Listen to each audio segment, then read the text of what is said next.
ఉద్యోగం వద్దు, వేద సెంటర్కు సహాయం చేయండి, సీఎం రేవంత్ రెడ్డికి మాజీ డిఎస్పీ నళిని వినతి అంట. సో నళిని మేడం మీకు అందరూ తెలుసు, తెలంగాణ ఉద్యమకారులు. ఆమె ఉద్యోగమే వదులుకుంది, తెలంగాణ రాష్ట్రం సహకారం కోసం ఉద్యోగమే వదులుకుంది. కానీ గత ప్రభుత్వం 10 సంవత్సరాల కాలంలో ఏనాడు కూడా ఆమెతో పట్టించుకోలే, మాట్లాడలేదు. కానీ కాంగ్రెస్ ప్రభుత్వం గెలవగానే ఉద్యోగం కల్పిస్తామని చెప్పినారు. కానీ ఆ మేడం ఏం చెప్పిన సోషల్ మీడియా వేదిక, నాకు ఉద్యోగం వద్దు, ఆల్రెడీ నేను ఒక పని మీద ఉన్న, నా పనిలో నేను ఉన్నాను, నాకు ఉద్యోగం వద్దు, చేసే పరిస్థితిలో కూడా నేను. ఎందుకంటే ఈ 10 సంవత్సరాల కాలం పాటు నేను ఇబ్బందికర పరిస్థితులు ఎదుర్కొన్నా, కానీ ప్రజలు మార్పు వచ్చింది కాబట్టి కాస్త నేను ఊపిరి పీల్చుకుంటా ఉన్నా అని చెప్పి సో మొత్తానికి రేవంత్ రెడ్డి గారిని కలిసినారు.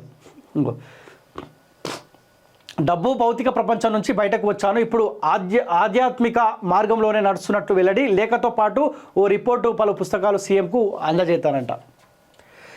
తెలంగాణ ఉద్యమంలో క్రియాశీలక పాత్ర పోషించిన మాజీ డీఎస్పీ నళిని శనివారం సెక్రటరియట్లో సీఎం రేవంత్ రెడ్డి కలిశారు. ఓ లేఖతో పాటు ఆ ఉద్యమ టైంలో తాను సహా ఉద్యోగులు ఎదుర్కొన్న సమస్యలపై ఓ రిపోర్టు, పలు పుస్తకాలు ఆమె అందజేశారు. తనకు మళ్ళీ ఉద్యోగం వద్దని, తాను ఏర్పాటు చేయదలుచుకున్న వేదా సెంటర్కు ఆర్థిక సహాయం అందించాలని సీఎం రేవంత్కు నళిని కోరారు.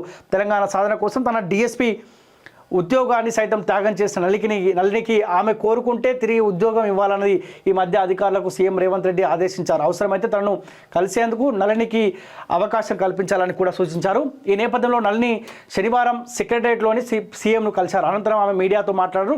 సీఎం రేవంత్కు ఒక లేఖతో పాటు ఓ రిపోర్టు అందజేశాను. గతంలో నేను సహా ఉద్యోగులు డిపార్ట్మెంట్లో ఎదుర్కొన్న సమస్యలపై రిపోర్ట్ ఇచ్చాను. ఇన్నాళ్ళు నేను ఎవరిని ఏమీ అడగకూడదనుకునే బతుకు పోరాటం చేశాను. కానీ సీఎం రేవంత్ రెడ్డి నేను చేసిన ఉద్యమాన్ని, సంఘర్షణను ఈనాటి ప్రజలను గుర్తించి తెప్పించి నా మనసులో కొన్నంత ఆవేదన తీర్చారు. సమాజంలో ఇన్నేళ్ళు ఏ గౌరవాన్ని కోల్పోయానో అది నాకు తిరిగి అందజేశారు. అదే 10,000 అని పేర్కొన్న. తనకు అన్యాయం జరిగినప్పుడే బ్యూరోక్రసీ మీద నమ్మకం పోయిందని, తనకు ఇప్పుడు ఉద్యోగం అవసరం లేదని, డబ్బు భౌతిక ప్రపంచం నుంచి బయటపడినట్లు ఆమె తెలిపారు. ఇప్పుడంతా ఆధ్యాత్మిక మార్గంలో నడుస్తున్నట్టు నళిని చెప్పారు. ఉద్యోగం బదులుగా తన డ్రీమ్ ప్రాజెక్టు వేద సెంటర్కు ఫండ్ ఇవ్వాలని సీఎంని కోరారని, ఇందుకు ఆయన సానుకూలంగా స్పందించారని ఆమె తెలిపారంట. సో ఏదేమైనప్పటికీ నిజంగా మస్తు ఎమోషన్ అనిపిస్తూ ఉంది. మేడం తెలంగాణ రాష్ట్రం కోసం ఆమె డిఎస్పీ ఉద్యోగాన్నే వదులుకున్నది. కానీ గవర్నమెంట్ ఏనాడు కూడా కనీసం ఆ బిడ్డకు పిలిచి మాట్లాడలేదు. కానీ కొత్త గవర్నమెంట్ ఆమె నక్కున చేర్చుకొని మీకు ఉద్యోగం కల్పిస్తామన్నప్పటికీ కూడా నాకు ఉద్యోగం వద్దు, నేను ఆధ్యాత్మిక కార్యక్రమంలో నేను దాంట్లో ఉన్నా, కుదిరితే ఆ వేద సెంటర్ అయితే నేను క్రియేట్ చేసుకున్న దానికి ఆర్థికంగా సపోర్ట్ చేసే ప్రయత్నం చేయండి, ఆ వేద సెంటర్ నేను ముందుకు తీసుకెళ్లే ప్రయత్నం చేస్తానని చెప్పి డిఎస్పీ నళిని మేడం అంటా ఉన్నది. ఇది కదా గౌరవించుకోవాలి తెలంగాణ ఉద్యమకారులకి. సరే ఆమెకు ఉద్యోగం ఇస్తారా, ఆర్థికంగా సపోర్ట్ చేస్తారా, ఆ విషయం తర్వాత కావచ్చు.